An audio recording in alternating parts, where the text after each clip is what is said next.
నమస్కారం సుధీర్ సార్. నమస్కారం అండి. ఒక స్టూడెంట్ గవర్నమెంట్ జాబ్ తెచ్చుకోవాలి అనంటే ఏ 4 విషయాలు ఖచ్చితంగా మైండ్‌లో పెట్టుకోవాలంటారు సార్ అసలు? అంటే ఆ 4 విషయాలు గనుక పట్టుకుంటే ఖచ్చితంగా 1 ఇయర్‌లో జాబ్ క్రాక్ చేయడానికి అవకాశం ఉంటుందంటారు. 5 చెప్తానండి. ఓకే. అన్నిటికంటే అట్‌మోస్ట్ ఇంపార్టెంట్ ఎగ్జామ్‌కి కావాల్సినటువంటి సబ్జెక్ట్ నాలెడ్జ్. ఇది నోటిఫికేషన్ కంటే ముందే కంప్లీట్ చేసుకోవాలి. Very important. First point. హ్మ్. రెండోది, నోటిఫికేషన్ వచ్చే టైంకి మనం మాక్ ఎగ్జామ్స్ రాయటం మొదలుపెట్టాలి. హ్మ్. ఎవ్రీ డే మాక్ ఎగ్జామ్స్ రాయాలి. అది ప్రాక్టీస్‌ని ఇస్తది మనకి. థర్డ్ పాయింట్, మీరు రాసినటువంటి మాక్ ఎగ్జామ్స్‌లో మీరు ఏ క్వెషన్స్ అయితే సరిగా చేయలేకపోయారో, లేదా వదిలిపెట్టారో, లేదా రాంగ్ అయినాయో వాటిని మీరు ఎక్స్‌ప్లనేషన్స్ ద్వారా రైట్ ఆన్సర్స్‌ని ఐడెంటిఫై చేసుకోవటం వల్ల మీ సబ్జెక్ట్‌ని ఇంప్రూవ్ చేసుకుంటున్నారు. ఎట్ ద సేమ్ టైం మీరు ఆల్రెడీ కరెక్ట్‌గా ఆన్సర్ చేసినటువంటి క్వెషన్స్‌లో ఇంకా వేరే ఏదైనా మెథడ్ వాడి టైంని తగ్గించడానికి అవకాశం ఉందా? ఇది కూడా చూసుకోవాలి. చాలామంది ఇది మిస్ అవుతారు. ఆన్సర్ వచ్చింది కదా అని హ్యాపీగా ఫీల్ అవుతాం. నో. హ్మ్. దాన్ని ఇంకా టైం తక్కువలో మనం ఏమన్నా చేయగలమా అనేది కూడా అనాలిసిస్‌లోకి రావాలి. Third point. Fourth point, consistency is utmost important. ప్రపంచం ఏమైనా పర్వాలేదు, మనం మాత్రం చదువుకోవాలి. మీకు కన్సిస్టెన్సీ ఉందా, మీ గోల్‌ని మీరు రీచ్ అయిపోతారు. బెస్ట్ ఎగ్జాంపుల్, ఒలింపిక్స్‌లో highest number of gold medals swimming కేటగిరీలోకి వచ్చినటువంటి ఫెల్ప్స్. Michael Philips. తను చేసింది కంటిన్యూయస్‌గా 5 సంవత్సరాలు ప్రతిరోజు స్విమ్మింగ్ ప్రాక్టీస్‌కి వెళ్ళారట.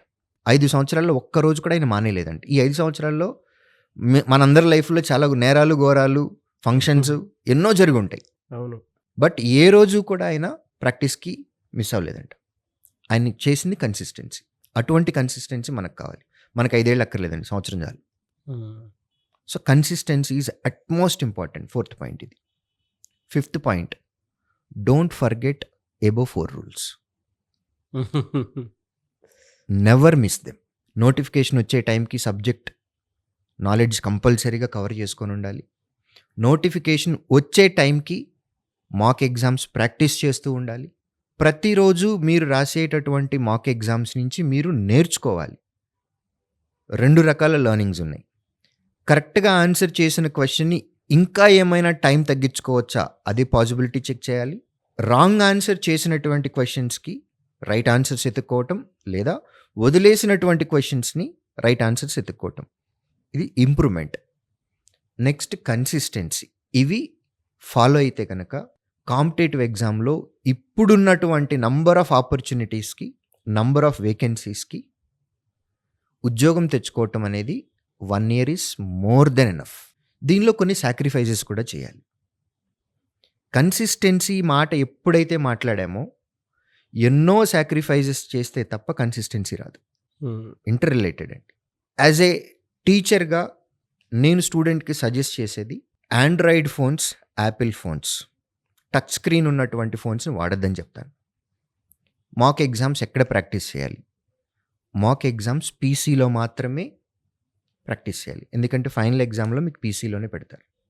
మీరు ఇక్కడ మొబైల్లో రాసి అక్కడ పీసీలో వెళ్తే దాన్ని ప్రాక్టీస్ అనం.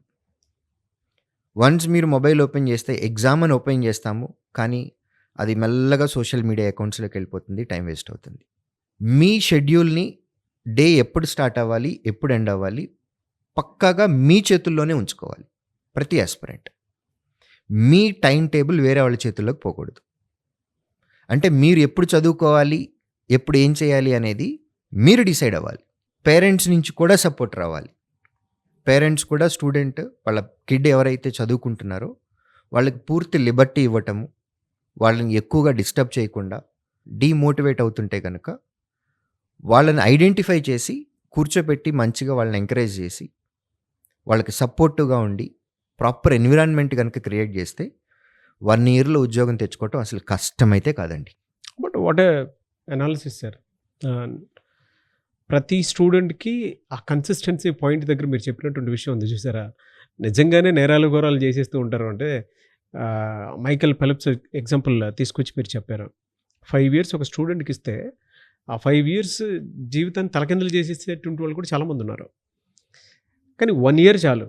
1 ఇయర్ గనక కన్సిస్టెన్సీ మెయింటైన్ చేసి, నోటిఫికేషన్ బిఫోరే సిలబస్ అంతా ఫినిష్ చేసుకొని, దాని తర్వాత రెగ్యులర్‌గా మాక్ టెస్ట్‌లు ఏవైతే కండక్ట్ చేస్తారో ఇన్‌స్టిట్యూట్ నుంచి, వాటిని ఫాలో అయ్యి ఎక్స్‌ప్లనేషన్ క్లాసెస్‌కొచ్చి, అదే కంటిన్యూగా ఇదే అవుతూ ఉంటే, సెల్ఫ్ అనాలిసిస్ ఎప్పటికప్పుడు నాకు వచ్చిన దాన్నే ఇంకెంత బెటర్ టైంలో దాన్ని నేను క్లియర్ చేసుకోగలుగుతాను అనేటువంటి దాని మీద నేను ఫోకస్ చేస్తే 100% వస్తుంది.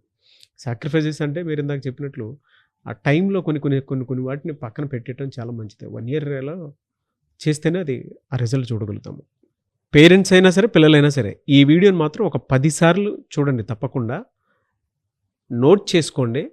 లేదు మీకు ఇంకేదైనా డౌట్లు ఉన్నాయంటే కింద కామెంట్ బాక్స్‌లో పోస్ట్ చేయండి. మీకు కావాల్సినట్టుగా ఇంకేదైనా డౌట్లు ఉన్నా కూడా వాటి మీద మేము వీడియోస్ చేయడం జరుగుతుంది. నేను Sudheer sir. Anyways thank you sir. Thank you so much అండి.